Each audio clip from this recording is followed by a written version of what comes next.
నమస్తే, welcome to I dream.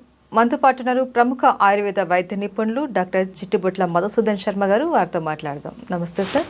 నమస్తే sir, ఈరోజు మన ఒక ఇంట్రెస్టింగ్ టాపిక్ ఏంటి అంటే, ఇంట్లో మనుషులు ఎంతమంది ఉంటారో దాని ప్రకారమే ఫ్రిడ్జ్ కూడా తీసుకునే సందర్భాలు ఇప్పుడు వచ్చేసాయి.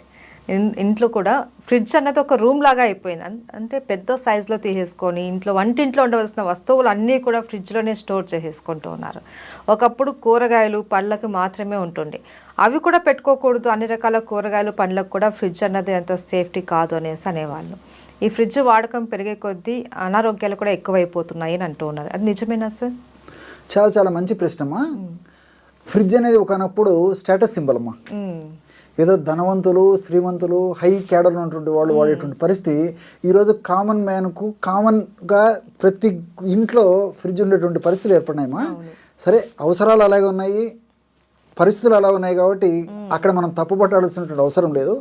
కానీ మితంగా ఆ ఫ్రిడ్జ్ను సద్వినియోగం చేసుకుంటే పర్వాలేదు. కానీ ఆ సద్వినియోగం చేసుకునేటువంటి విధానం సరిగ్గా లేకపోతే మాత్రం చాలా ఇబ్బందికరమైనటువంటి పరిస్థితులు ఎదురవుతాయమ్మా. ఇప్పుడు సర్వసాధారణంగా మనం ఏదైనా పదార్థాలు, ముఖ్యంగా కూరగాయలు, ఆకుకూరలు, పళ్ళు ఇలాంటివి తెచ్చుకున్నప్పుడు ఏదో ప్రతిరోజు తెచ్చుకోవడం కష్టం అవుతుంది.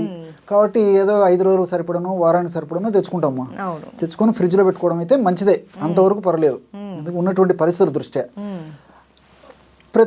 ఆ విధంగా తెచ్చుకొని ఫ్రిడ్జ్లో పెట్టుకోవడం మంచిదైనప్పటికీ మనం ఆ యొక్క పదార్థాలని బయటికి తీసిన తర్వాత, ఎందుకంటే -3 టెంపరేచర్ కదమ్మా ఆ ఫ్రిడ్జ్లో, ఆ పదార్థాలను బయటికి తీసిన తర్వాత నార్మల్ టెంపరేచర్ వచ్చిన తర్వాత వాడుకోవడం మంచిదమ్మా. అదొకటి. రెండోది ఏమంటే, ఫ్రిడ్జ్లో ఎక్కువ కాలం పాటు నిల్వ ఉంటుందని చెప్పేసి మరీ ఎక్కువ రోజులు నిల్వ ఉంచడం కూడా మంచిది కదమ్మా. దానివల్ల కూడా కొన్ని రకాలైనటువంటి ఆ యొక్క పదార్థాల్లో కొన్ని రకాలైనటువంటి ఈ హానికారకమైన పదార్థాలు అంటే ఫ్రీ రాడికల్స్ అంటారమ్మా, అవి ఉత్పత్తి అయ్యి అవి శరీరానికి హాని చేస్తాయి. కాబట్టి అలాంటి పద్ధతి కాకుండా మితంగా కొన్నాళ్ల పాటు ఆ యొక్క ఫ్రిడ్జ్లో పెట్టుకోవడం మంచిదమ్మా. ముఖ్యంగా నిల్వ ఉండనటువంటివి, ఇప్పుడు ఫర్ ఎగ్జాంపుల్ ఆకుకూరలు, కూరగాయలు, పళ్ళు ఇలాంటివి నిల్వ ఉండవు కదమ్మా, ఇలాంటి పెట్టుకోవచ్చు. పళ్ళు అనేసరికి మీకు మరొక సందేహం వస్తుందమ్మా, అరటి పళ్ళు పెట్టకూడదు. ఎగ్జాక్ట్ అమ్మా, అరటి పళ్ళు పెట్టకూడదమ్మా.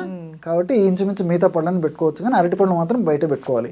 ఇప్పుడు ఈ సీజన్లో దొరికేటువంటి ఈ మామిడి పళ్ళు కానీ, తర్వాత ఈ నేరేడు పళ్ళు కానీ, తర్వాత ఈ యాపిల్, జామ ఇలాంటివన్నీ పెట్టుకోవచ్చమ్మా, ఇబ్బంది ఏం లేదు. కానీ ఒక అరటిపండు మాత్రం మినహాయింపమ్మా, అందులో కెమికల్స్ చేంజ్ అయిపోతాయి, అది మంచిది కాదని చెప్పేసి కూడా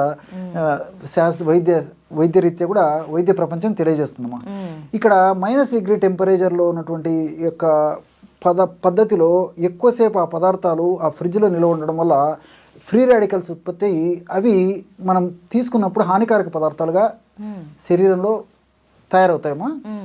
అవి అనేక రకాలైన వ్యాధులను కలుగజేస్తాయి.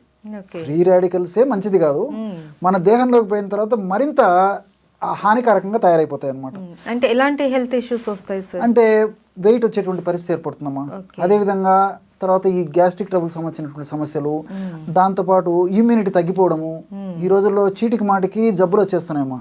రెసిస్టెన్స్ పవర్ తక్కువ ఉండడం వల్లనే ఆ రకమైన సమస్యలు వస్తున్నాయి. గ్యాస్ట్రిక్ ట్రబుల్ సమస్య వస్తుంది. అదేవిధంగా వెయిట్ పెరిగేటువంటి పరిస్థితి, అంటే ఒబెసిటీ ఇలాంటి పరిస్థితులు వస్తున్నాయేమో. Hormonal disturbances జరుగుతున్నాయేమో. అదేవిధంగా పరోక్షంగా ఇన్ఫెర్టిలిటీ కూడా ఈ ఫ్రిడ్జ్లో ఉన్నటువంటి పదార్థాలు ఎక్కువ వాడడం కారణమవుతుందమ్మా. రెండోది ఏంటంటే, ఈ ఫ్రిడ్జ్లో పెట్టినటువంటి పదార్థాలు నాణ్యానికి ఒకవైపు అయితే, సర్వసాధారణంగా ఫ్రిడ్జ్లో పెట్టినటువంటి నీళ్లను ఆ చల్లగా ఉన్నప్పుడే చాలామంది తాగేటువంటి పరిస్థితి ఏర్పడుతుంది. అది ఏమాత్రం మంచిది కాదు, ఆమదాయకం కాదు, క్షేమదాయకం అంతకన్నా కాదమ్మా. సో ఆ విధంగా ఫ్రిడ్జ్లో పెట్టినటువంటి వాటర్ను బయటికి తీసిన తర్వాత నార్మల్ టెంపరేచర్కి వచ్చిన తర్వాత తీసుకోవాలమ్మా. అలా కాకుండా చల్లనీళ్ళు తాగడం వల్ల ఏమవుతుందంటే మన బాడీలో ఒక స్టేజ్లో టెంపరేచర్ మెయింటైన్ అవుతుందమ్మా. సే ఫర్ ఎగ్జాంపుల్ 36 or 98.4, 98.2 ఈ లెవెల్లో కడుపు భాగంలో కూడా. ఎప్పుడైతే ఈ యొక్క చల్లని నీళ్ళని మనం తాగుతామో అప్పుడు ఆ చల్లని నీళ్ళని నార్మల్ టెంపరేచర్కి, అంటే ఆ యొక్క బాడీ టెంపరేచర్ తీసుకోవడానికి దేహానికి ఎక్కువ కష్టపడాల్సి వస్తుందమ్మా. Energy waste అయిపోతుందమ్మా. సో అది మంచిది కాదు. రెండోది అంటే, ఆ నీళ్లతో పాటు ఇతర ఆహార పదార్థాలు కూడా తీసుకున్నప్పుడు కూడా అవి జీర్ణ ప్రక్రియ త్వరగా జరగకుండా పులిసిపోవడం కానీ, ఆహార పదార్థాల్లో ఇతర హానికారకమైన రసాయన పదార్థాలు ఉత్పత్తి కావడం కానీ జీర్ణమయ్యే సమయంలో అలాంటివన్నీ జరుగుతుంటాయి. అదేవిధంగా మోషన్ కూడా సరిగ్గా ఫ్రీగా కాకపోయేటువంటి పరిస్థితి, అంటే మలబద్ధకం, కాన్స్టిపేషన్ వచ్చేటువంటి పరిస్థితి ఏర్పడుతుంటుందమ్మా. కాబట్టి ఆ ఫ్రిడ్జ్లో ఉన్నటువంటి పదార్థాలను తప్పని పరిస్థితుల్లో ఫ్రిడ్జ్లో పెట్టినప్పటికీ అది కొన్నాళ్ళ పాటేమో, ఎక్కువ రోజులు పనికిరాదు. బయటికి తీసిన తర్వాత నార్మల్ టెంపరేచర్కి వచ్చిన తర్వాతనే మనం వాటితో ఆహారం, ఈ యొక్క వెజిటబుల్స్ కానీ, తర్వాత ఈ పళ్ళు కానీ, ఆకుకూరలు ఏమైనా కట్ చేసి తీసుకోవడం, వండడం ఏదో ఒకటి చేసుకోవచ్చుమా. కాబట్టి ఆ చల్లదనంతో పద్ధతిలో ఈవెన్ తినడం కూడా మంచిది కదమ్మా. ఇప్పుడు ఈ పళ్ళు ఫ్రిడ్జ్లో పెట్టి తీసి వెంటనే తింటుంటారు, అది కూడా మంచిది కాదు.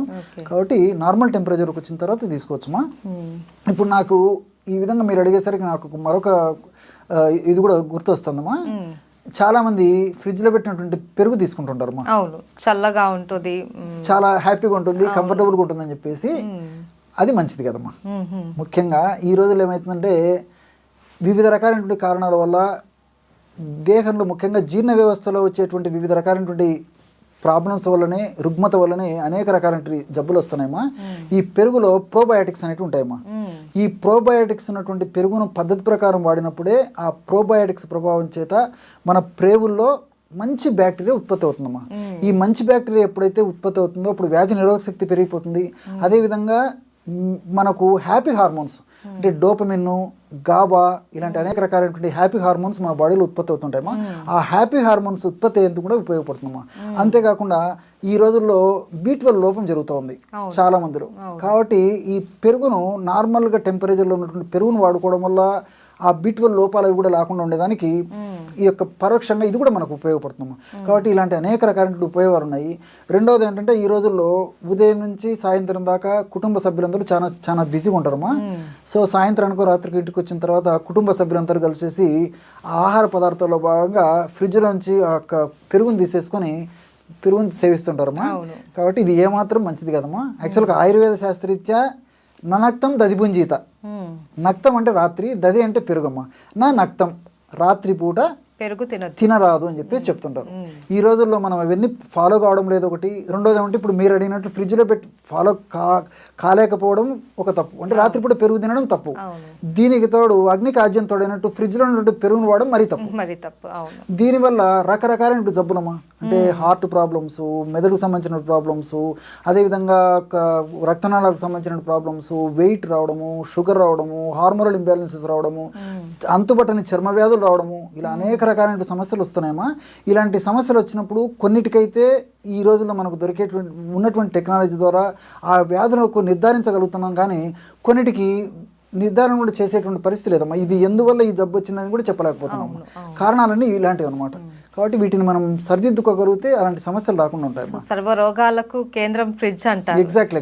సో దాంట్లో మనం ఎలా వాడుకోవాలి అనేది కూడా ఒక పద్ధతి ఉంది. ఒకవేళ మనకు ఇప్పటి రోజుల్లో ఫ్రిడ్జ్ అన్నది ప్రతి ఒక్కరికి ఎంతో అవసరమైన వస్తువు. సో అందులో పెట్టుకున్న కూరగాయలు కావచ్చు, పండ్లు కావచ్చు, ఏవైనా డైరెక్ట్గా యూజ్ చేయకుండా వాటిని నార్మల్ టెంపరేచర్ వరకు వచ్చేంత వరకు వెయిట్ చేసి దాన్ని వాడుకుంటే ఎటువంటి ఇబ్బంది ఉండదు, ఎటువంటి ప్రాబ్లం ఉండదు. అండ్ పళ్ళకు వచ్చేసరికి అరటి పండు లాంటివి, అండ్ కూరగాయల విషయంలో వచ్చేసరికి టమాటా లాంటివి అలాంటివి పెట్టకూడదు అనేసి, దుంపలు అలాంటివి ఫ్రిడ్జ్ లో పెట్టకుండా వాడుకుంటే మంచిది. దానివల్ల ఏమంటే ఇప్పుడు ఈ బంగాళదుంప ఇలాంటివి కూడా మంచిది కదమ్మా. మీరు అన్నట్లు ఇలాంటివి కూడా పెట్టకుండా ఉంటే మంచిదమ్మా. అంటే ఇంచుమించు మిగతావన్నీ పెట్టవచ్చుమ్మా. కూరలు, కూరగాయలు, పళ్ళు ఇలాంటివన్నీ పెట్టుకోవడం వల్ల కూడా ఇలాంటి ఇబ్బంది ఉండదు. Okay, right. Thank you so much sir. నమస్తే.